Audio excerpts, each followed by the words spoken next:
May mga taong nananakit kapag kinilig, yung tipong biglang mamamalo, manghihila o manununtok ng mahina, sabay sigaw ng kilig ako eh.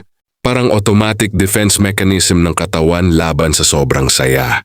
Kasi totoo, kapag sobrang kilig mo, parang hindi alam ng utak mo kung saan ilalabas yung energy.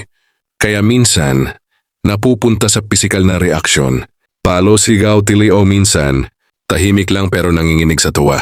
Nakakatawa pero totoo. Kasi ganun talaga ang tao kapag sobrang natutuwa.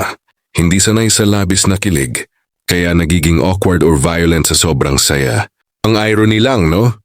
Sa sobrang lambing ng nararamdaman, nagiging pisikal ang reaksyon.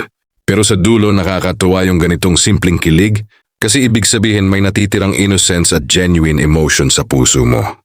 Yung kahit gaano ka katanda, marunong ka pa ring kiligin at minsan, hindi mo talaga mapigilang manakit dahil sobrang saya mo lang talaga.